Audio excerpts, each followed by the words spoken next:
Students आज हम लोग देखेंगे योजनाएं। ठीक है, योजनाएं किससे रिलेटेड?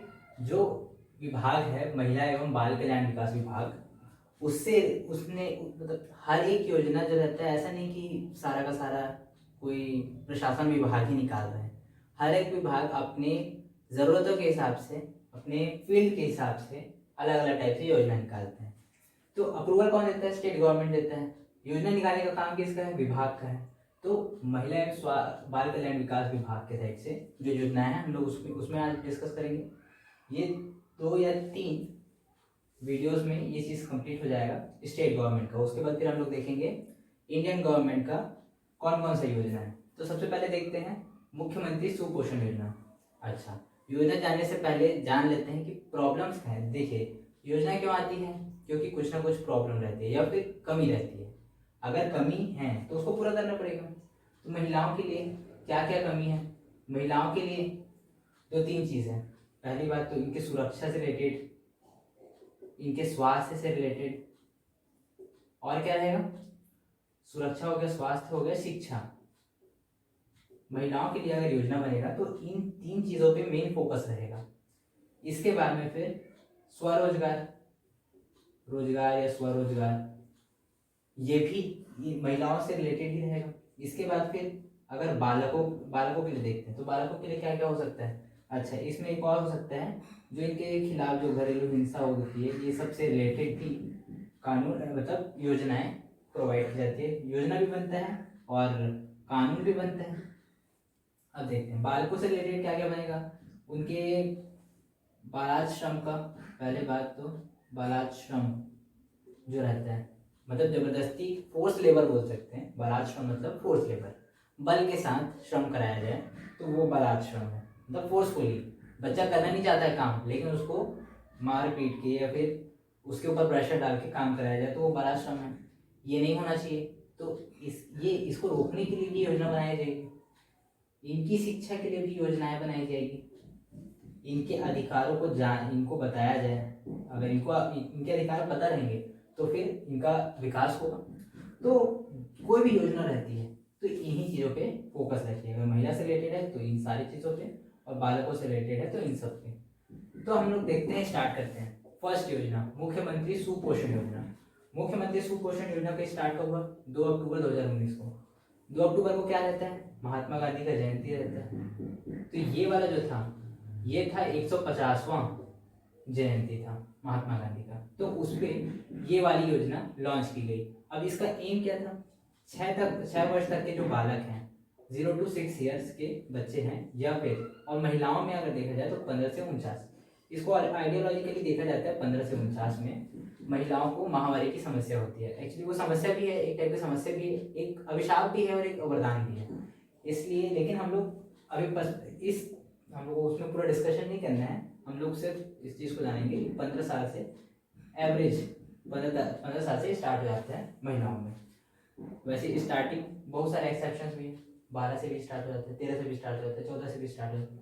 डिपेंड करता है जेनेटिक बिहेवियर के ऊपर भी डिपेंड करता है और बॉडी की कैपेसिटी के ऊपर भी डिपेंड करता है। तो इस टाइम पे महिलाओं को और इस एज में बच्चों को, बालक लिखा है मतलब लड़का लड़की दोनों, तो इस एज में इनको ज़रूरत रहती है आयरन की। आयरन की बहुत ज़्यादा ज़रूरत रहती है। अब आयरन की अगर जितनी ज़रूरत है शरीर को, अगर वो पूरी नहीं होगी तो क्या होगा? एक बीमारी होती है जिसका नाम है एनीमिया, और ये बहुत ज़्यादा है छत्तीसगढ़ में। एनीमिया के मरीज बहुत ज़्यादा है। तो इसको ख़त्म करना है। इसको ख़त्म करने के लिए क्या किया जाएगा?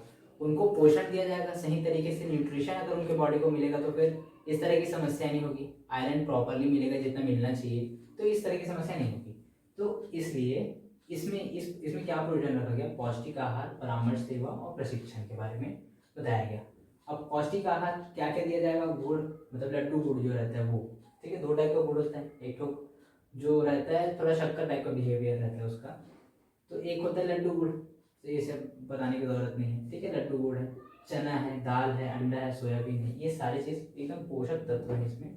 और मेनली आयरन जिसमें मतलब अच्छे से रहे, ऐसे भाजी भी दी जाती है। जैसे पालक भाजी, बहुत आयरन रहता है उसमें। तो इन सारी चीज़ों पे फोकस है और ये सारे पौष्टिक आहार की श्रेणी में आते हैं। ये सब दिया जाएगा इनको। तो फिर ये सब कहाँ मिलेगा? आंगनबाड़ी में और स्कूल्स में, जो प्राइमरी स्कूल्स रहते हैं वहाँ। तो महिलाओं को भी मिलेगा, बालकों को भी मिलेगा। तो धीरे धीरे करके एनीमिया खत्म हो जाएगा इस तरह से। अब परामर्श सेवा, अगर किसी टाइप की महिला को किसी टाइप की प्रॉब्लम्स हो रही है तो उसके लिए फीमेल रिलेटिव प्रॉब्लम जो है वो सारे के लिए परामर्श देने का भी कार्य करेगा ये योजना में, ये भी इंक्लूडेड है। और प्रशिक्षण, आगे और प्रशिक्षित किया जाए कि क्या खाना सही है, संतुलित आहार के लिए क्या सही है, शरीर के लिए क्या चीज़ सही है, योगा करना है, एक्सरसाइज करना है, सारे चीज़ों का प्रशिक्षण भी दिया जाएगा इस योजना के अंतर्गत। और इस योजना की अवधि है 3 वर्ष, 3 वर्ष तक ले रहेगा ये योजना। अगला आते हैं शुचिता योजना।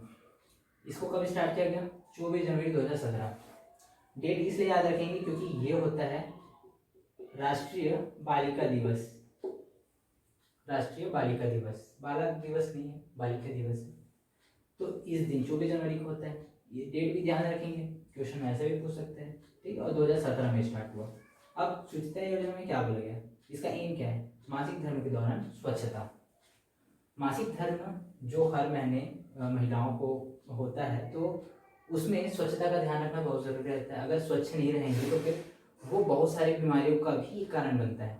तो इस तरह की बीमारियां ना हो तो उसके लिए क्या है, उनके लिए एक वो बनता है, एक सैनिटरी नैपकिन होता है, सैनिटरी पैड भी बोलते हैं उसको, तो वो यूज़ करना रहता है महिलाओं को। लेकिन होता क्या है, जो कमर्शियली यूज़ के लिए रहता है तो फिर वो सब महंगा रहता है। एक सामान्य से उसको अफोर्ड कर भी सकती है, नहीं भी कर पाती है। तो जो लोग अफोर्ड कर सकते हैं, खरीद सकते हैं, उनके लिए कोई समस्या नहीं। लेकिन जो नहीं खरीद सकते, उनके स्वच्छता के लिए भी तो कुछ करना पड़ेगा। तो सस्ती और सुलभ सैनिटरी पैड दूरस्थ अंचलों में, क्योंकि आसपास जो जो थोड़ा डेवलप्ड एरिया है वहाँ पर इस चीज़ की ज़्यादा समस्या नहीं होती है, फिर भी ठीक है। तो दूरस्थ अंचलों में तो बहुत ज़्यादा समस्या होती है, तो वहाँ सस्ती और सुलभ रूप में अवेलेबल हो जाए सैनिटरी पैड, उसके लिए ये योजना बनाई गई है। अब इसमें 2 चीज़ है। पहली बात तो इनको डिस्ट्रीब्यूशन किया जाएगा दूरस्थ क्षेत्रों में, जो आंगनबाड़ी है या फिर प्राइमरी स्कूल्स हैं, गवर्नमेंट स्कूल्स हैं, वहाँ सब में सस्ते रेट में मिलेगा।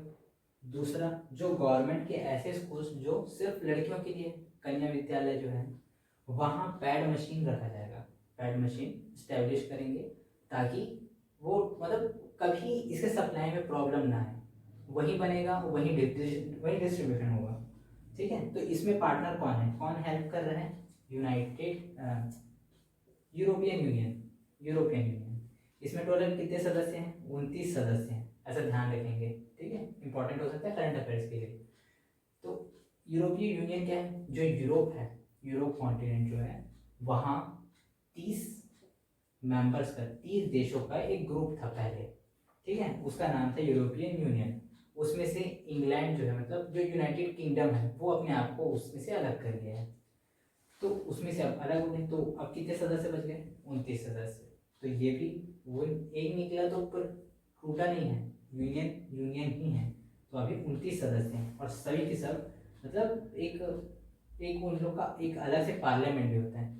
चलिए उतना सब में मत जाइए, बस इतना ध्यान रखिए। इसका पार्टनर कौन है? European union.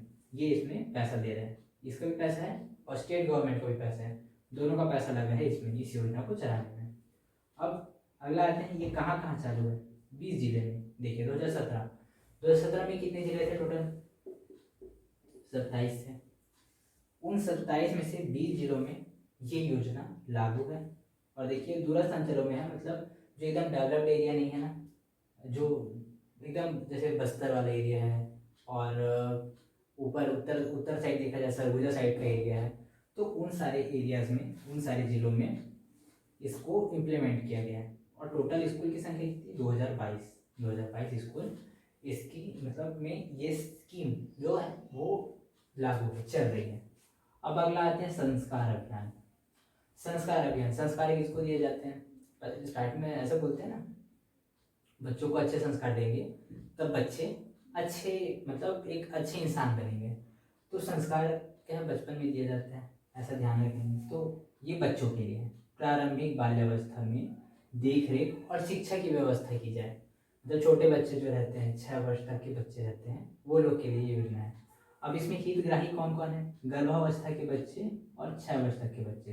अब गर्भावस्था के बच्चे को तो शिक्षा दी नहीं जा सकती, तो उनका क्या किया जाएगा? उनका देख रेख। अब उनका देख रेख कैसा होगा? मम्मी लोग का देख रेख करेंगे तो फिर उनका भी देख रेख हो जाएगा।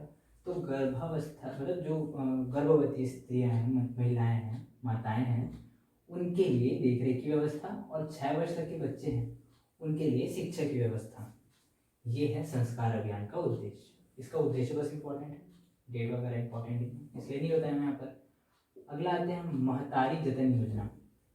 महतारी किसको बोलते हैं? मम्मी लोग को बोलते हैं, ठीक है। ये स्टार्ट कब हुआ? 27 अप्रैल 2016 से। डेट याद रखने का जरूरत नहीं है, ईयर इंपॉर्टेंट है, 2016। ठीक, कहाँ से स्टार्ट हुआ? कोरिया के सोनहट से।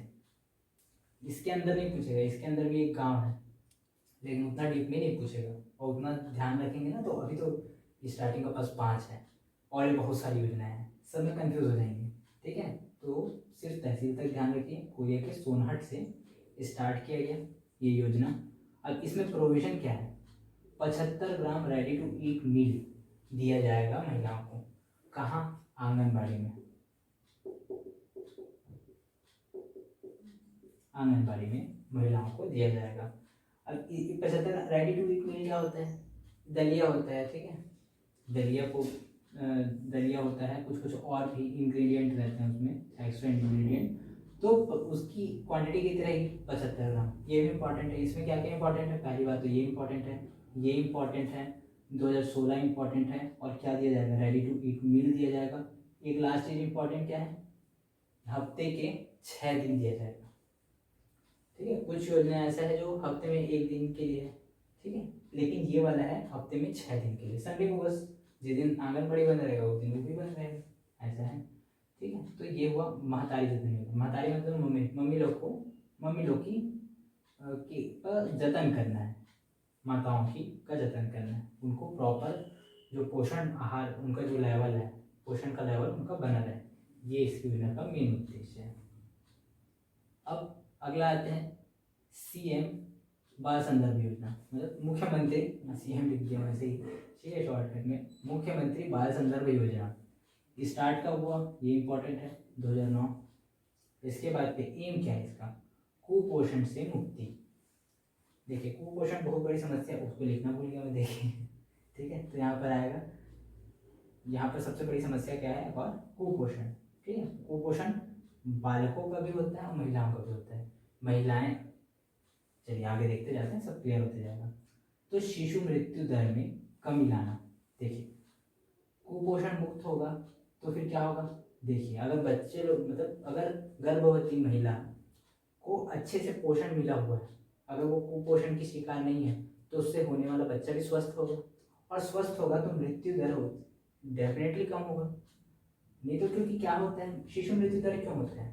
या तो महिला जो है, मतलब जो गर्भवती माता है, वो उनको अगर सही तरीके से पोषण नहीं मिला है, या फिर उसके बच्चे को पोषण नहीं मिला है, ये मेन 2 रीज़न रहता है जिसके कारण शिशुओं की मृत्यु हो जाती है।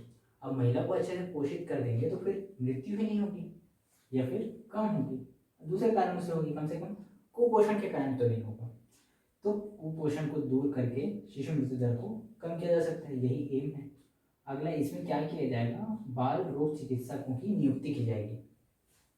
अब देखिए शिशु मृत्यु दर मतलब क्या होता है? 6 माह, इसको ध्यान रखेंगे, 6 माह तक के बच्चे में अगर किसी का डेथ हो जाता है तो वो शिशु मृत्यु दर में काउंट हो जाएगा। मतलब बच्चा जन्म हुआ है, तुरंत नहीं हुआ डेथ उसका, अगर 5 महीने बाद भी, या 6 महीने के अंदर में, 6 महीने के अंतराल में अगर उसकी डेथ हो जाती है तो वो भी किस में काउंट होगा? शिशु मृत्यु में, ठीक है। तो सिर्फ बच्चे को बचाना बस नहीं है, उसकी प्रॉपर इलाज भी होना ज़रूरी है, ठीक है। तो अब इसमें क्या किया जाएगा? बाल रोग चिकित्सकों की नियुक्ति की जाएगी, ठीक है, प्राइवेट सेक्टर से भी और गवर्नमेंट सेक्टर से भी। गवर्नमेंट में जो डॉक्टर्स हैं उनमें से उनको अलग से उनको एक्स्ट्रा कार्यभार दिया जाएगा कि आपको इसका ड्यूटी भी निभाना है, ऐसा करके। अब अगला देखते हैं इसमें क्या क्या प्रोविजंस हैं। 2 days पर मंथ चेकअप, जो बाल रोग चिकित्सक रहेंगे वो हर महीने 2 दिन, महीने में 2 दिन उनको मतलब उनको चिकित्सा करना है, चेकअप करना है। किसका? बच्चों का। 6 माह तक के बच्चे हैं उनका भी। और अगर जैसे आंगनबाड़ी में जो बच्चे आते हैं, जो क्योंकि आंगनबाड़ी में भी पढ़ाई होता है, नर्सरी तक का भी रहता है कई जगह, ठीक है, कई जगह क्या रहता ही है नर्सरी तक का। तो वहाँ तक के बच्चे आ रहे हैं, तो मतलब जितना कार्य क्षेत्र है आंगनबाड़ी का, उन सब क्षेत्र में हर महीने में हर बच्चे को 2 बार चेकअप कराने का एक सर्विस दिया जाएगा। ठीक है, अब सर्विस दिया गया, चेकअप किए, अगर तो मील का अगर प्रॉब्लम रहेगा तो मिड डे मील तो उनको मिलता ही है, खाने पीने का समस्या नहीं होगा। अगर तबीयत खराब हो गया या फिर कोई बीमारी हो गई तो उसके लिए मेडिसिन होगा। अब मेडिसिन महंगा भी हो सकता है, सस्ता भी हो सकता है, अफोर्ड कर भी सकते हैं बच्चे, मतलब उनके फैमिली मतलब माता पिता वो अफोर्ड कर भी सकते हैं, नहीं भी कर सकते हैं। तो इसलिए फ्री मेडिसिन भी प्रोवाइड किया जाएगा, मेडिसिन का कोई पैसा नहीं। ठीक है, अब देखिए ये कुपोषण से रिलेटेड है, तो इसमें कैंसर, हार्ट पेशेंट्स या फिर कोई और बीमारी होती है, जितना बीमारी ऐसा है जो कुपोषण से रिलेटेड है, तो वो सारे का इलाज होगा, सारे का फ्री मेडिसिन मिलेगा। लेकिन इसके अलावा कोई और असाध्य रोग जैसे अगर हो रहे हैं बच्चे को, तो उन सब के इलाज का इसमें प्रोविज़न नहीं है। ये निगेटिव पॉइंट ही है, ठीक है, इसको निगेटिव पॉइंट मत लीजिएगा, क्योंकि इन सब चीज़ों के लिए और भी दूसरी योजनाएं हैं जिसको हम लोग आगे देखेंगे। तो आज के लिए शुरुआत इतना में से ही करते हैं, शुरुआत में 5 ही बस करते हैं। अगले वीडियो में और बहुत सारी योजना रहेंगे, तो अच्छे से पढ़िए। और अगर आप लोग चैनल में नए हैं तो लाइक, सब्सक्राइब और शेयर ज़रूर करें। Thank you.